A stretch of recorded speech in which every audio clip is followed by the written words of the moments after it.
'Twas the age of Queen Victoria's, a period notorious, so many brand new goods we did create. Our list is long and glorious, though I don't intend to bore yous, was a time of great invention. Was it really? What did we invent then? Well, I'm just about to mention. Drum roll, please, let's raise the tension. We invented this music hall. Is that all? Well, a chap called Henry Bessemer invented molten steel, which led to other chaps creating the automobile, which led to petrol tires and bikes, so all that was required was road, so concrete came and tarmac thought up too. You're hired. Oh, concrete, tarmac, steel, the automobile. seal of rubber wheel. Such inventive zeal. Still there's plenty to reveal. Victorian brains worked overtime to come up with ideas. We invented light bulbs. Nice one. Cheers. Typewriters and radios, now news was fast conveyed. Hello. A telephone was no good till a second phone was made. Hello. Our inventors did not snooze. Always had another ruse. The latest flushing loos. Films that did amuse. Flash bulb cameras to use. What a picture! What a picture! Vacuum cleaners, toilet paper, post boxes and stamps. Toilets, aspirin, anesthetics, locks, electric lamps. Sewing machines, x-rays, comics, ice cream in a pot. Easter eggs and rockets. We invented the whole lot. Oh, Hang on, there's more. Trains and lines and bridges and the underground as well. paddles, steamers, prams, and disinfectant for their smell. Sterile doctors' instruments, one last unmentioned brand. Victorians invented the world's first conveyor band. Cuddly toy. Invented 1902, the year after Victoria died. Oh, barometers were new. Iron ships are cool. What genius. Thank you. Seems we're almost through. Just one little oversight.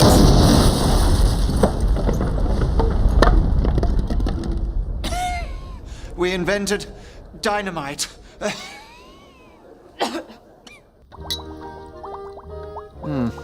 Interesting. But that's not what's supposed to happen. Darling, I don't want to worry you or anything, but I think you might be dead. I don't think so, darling. Well, this newspaper seems to think you aren't. It's always been very reliable in the past. Look, Dr. Alfred Nobel, the Swedish chemist and inventor of dynamite, died yesterday in the French resort of Cannes. Let me see that. Good grief, it does say I'm dead. Look what they're calling me here, the Merchant of Death. It says here, Dr. Alfred Nobel became rich by finding ways to kill more people even faster than ever before. Honestly, by reading this, you'd think that just because I'd invented dynamite, I am personally responsible for the death of thousands of people. I mean, honestly, have you ever heard such nonsense? I said, have you ever heard such rubbish? Sophie, if you have something to say. Well, you did invent what is at this point in time the most powerful explosive on Earth, and it has gone on to kill thousands and thousands of people. What's your point? All I'm saying is you have to accept when people hear the word Nobel, they're always going to think of dynamite. Knew I should have called it Nobel's safety powder. I mean, do you really think that when I actually do go, this is how I'll be remembered? Oh, sweetheart, of course it is. My furry-cheeked little death merchant. Well, not if I can help it. I shall reinvent my own image. What? I shall use my massive fortune to establish a special prize. One that rewards positive human endeavors in the pursuit of peace. So that when I do die, I won't just be linked to explosives. And I, Alfred Nobel, will call this special peace prize... Prizamite. Darling, why don't you call it the Nobel Peace Prize? I love you, darling. But you have absolutely no idea when it comes to marketing. Tea! Certainly. Dodgy Inventions number 84, the Bessemer. Sir Henry Bessemer was a great Victorian inventor who used to get horribly seasick. I feel dizzy. I think I'm going to be sick. Gangway! So he decided to invent a special ship that wouldn't make anyone seasick. He called his ship the Bessemer. Built in 1875, it was fitted with a remarkable machine which made the deck stay perfectly level during the voyage, no matter how much the sea went up and down. That is marvellous. Simply marvellous. On the Bessemer's maiden crossing from Britain to France, the journey was so smooth that nobody felt sick. It was an immense success, but there was just one small problem. Henry had paid more attention to his anti-sickness engine than to the steering. The ship was almost impossible to turn. It arrived in France with a loud smashing right into the pier at Calais. I feel dizzy. I think I'm going to be sick again. Vile Victorians! Did you know we Victorians were a very inventive bunch? But sometimes the old methods are the best methods. Good day.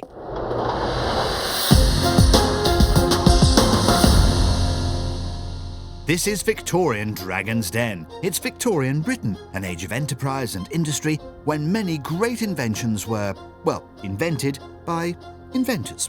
So can any of tonight's candidates convince the dragons to put money behind their ideas? First up, it's Mr. Nathaniel Twonk.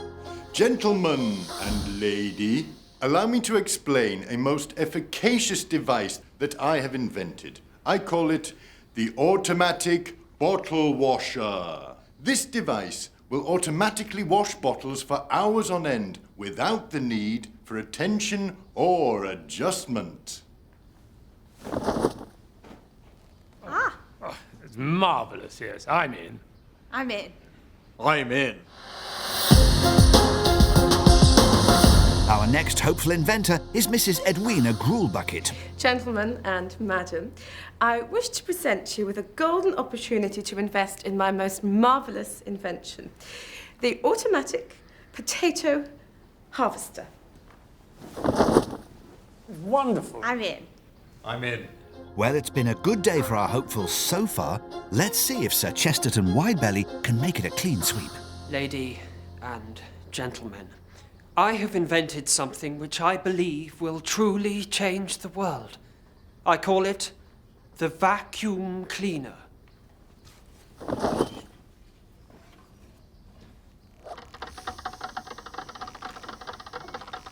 But what does it do? It sucks. Oh dear. It sucks, all right. The dragons aren't impressed. Never mind. Can Chesterton win them round? You could use this instead. Oh, you see, now that's more like it. Yes, I'm in. Oh, I'm in. I'm in, yes. The Victorians made children do all sorts of terrible jobs, but they also invented lots of technology. One of the most famous Victorian inventors was Alexander Graham Bell, who came up with the telephone. Ring a bell? But his design was to be improved by American inventor Thomas Edison. Good day to you. Mr. Edison, telephone for you. Thank you. What does that even mean? No, I bought your telephone. It's a new invention by this guy, Alexander Graham Bell. I thought it might interest you. It ties in nicely with the experiments we're doing on the transmission of sound. Really? It allows you to talk to somebody down a cable. You can talk to somebody in a different room and maybe, who knows, one day in a different building. Extraordinary. Well, can we try it? Of course, but Mr. Bell insists that we use the official telephone greeting. Which is? Ahoy hoy. As the caller, I have to say ahoy hoy to you. You say ahoy hoy back. That way we know we're receiving each other. Understood. Are you ready, sir? Oh, yes, indeed. Here we go. Ahoy, hoy. Hello. No, sir, you have to say ahoy hoy back to me. Yes, I was just shocked that it actually worked, so the Victorian expression of surprise crept out. Hello, as in, wow. Shall we try it again? Yeah. Ahoy hoy. Hello. Hello, you said it again. So did you. Well, I was surprised that you said it again. Well, I'm still surprised it works. Okay, sir, shall we try it one more time? Ahoy, hoy. Hello. Hello, you just said hello. Of course I said hello. I was surprised that you said ahoy hoy. I thought I was going to say ahoy hoy first, and then you said ahoy hoy. That's why I said hello. Hello. Sir, you have to... Doesn't matter, I'm going to take these away. No, wait, I was just getting the hang of it. In fact, I think I can improve on the design. I very much doubt it, sir. You cannot even grasp the official telephone greeting. Imagine a world where people say into the telephone, hello, goodbye. Hello? Hello? I think I have a problem. It's 1928, and historical grime fighters Lou and Dave have come to the laboratory of scientist Alexander Fleming in St Mary's Hospital, London. Yeah, I've had problems with Mr. Fleming before. He's a brilliant scientist, supposedly. But he's not a brilliant tidy-upper, I can tell you that for nothing. Oh, crikey, this is worse than your bedroom, this is, Dave. There's dirty pots and dishes everywhere, full of highly infectious bacteria.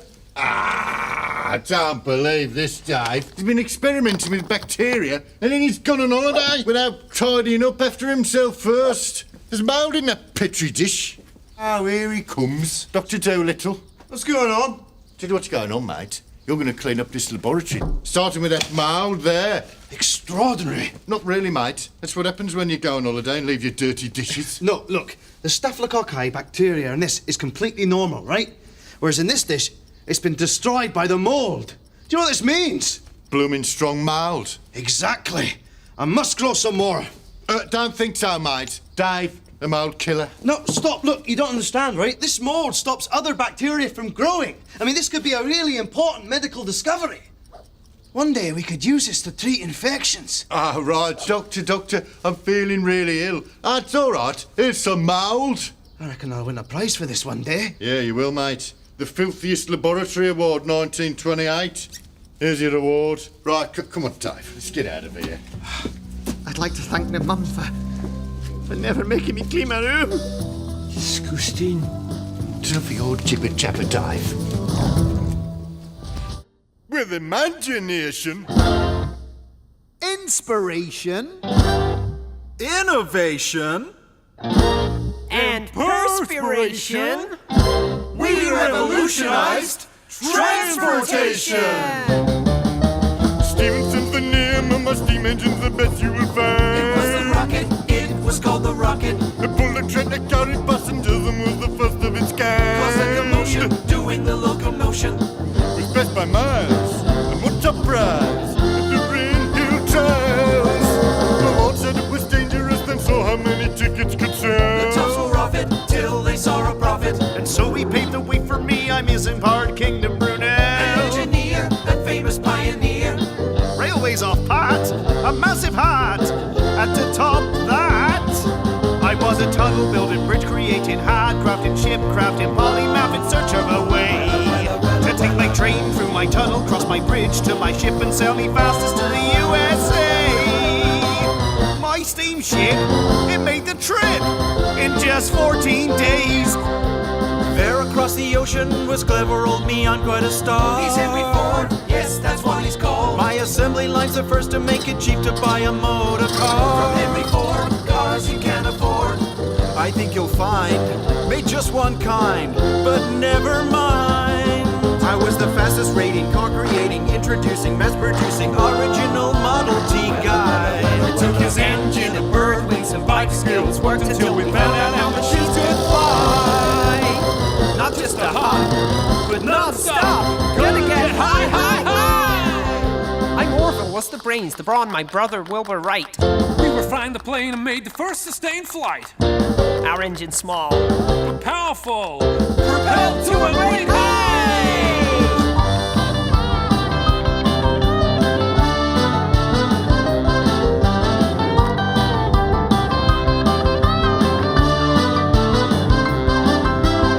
They were supreme, our mean machines, the stuff of dreams. We were creative, inventive, progress our incentive, always searching for a solution. We took some steel and a wheel, made a plane, car, and train, and created a revolution. Hard to believe what we achieved. Looking back, we helped change tack. Transport was duller. We added color. Well, as long as it's black.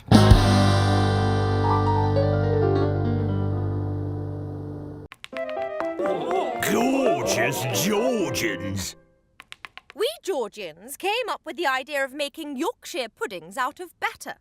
And that's not the only bright idea we had.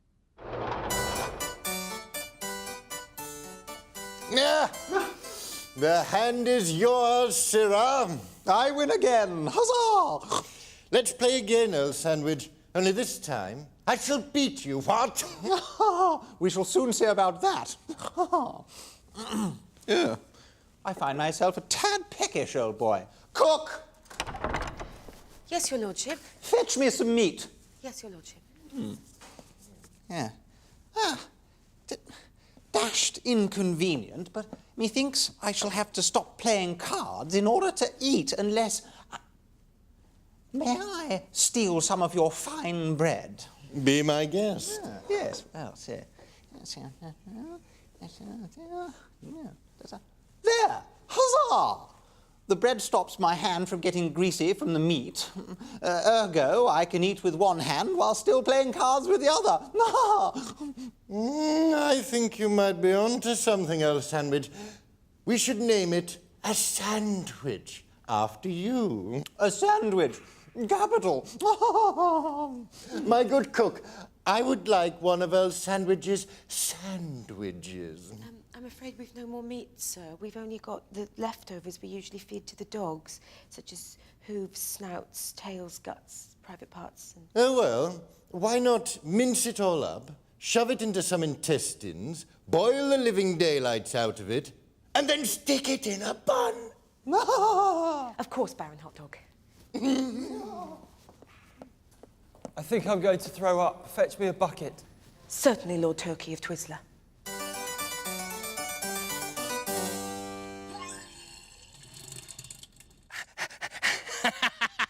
Yes, it really was Earl Sandwich who gave his name to the sandwich.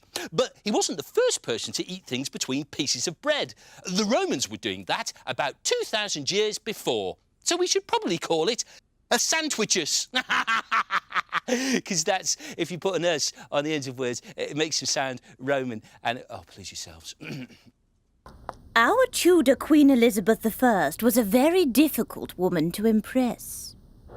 Happy Christmas, Your Majesty. A ring. Why, thank you, Cecil.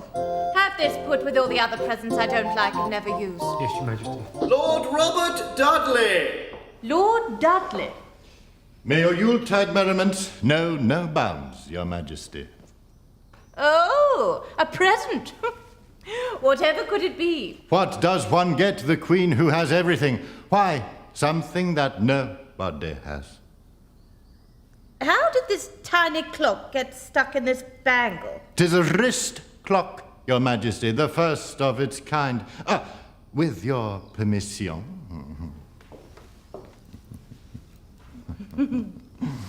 Now, when there is no clock around, you can tell the time with a simple look to your wrist.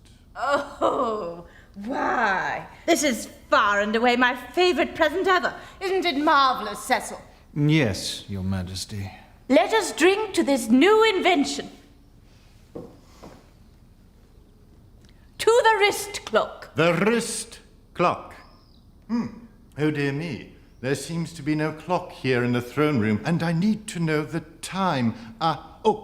Would you happen to know what time it is, Your Majesty? Oh, why it is...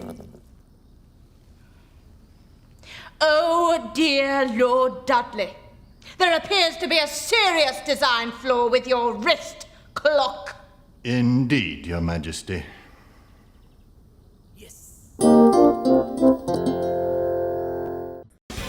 Ghastly, mean and cruel, stuff they don't teach you at school. The past is no longer a mystery. Hope you enjoyed Horrible History.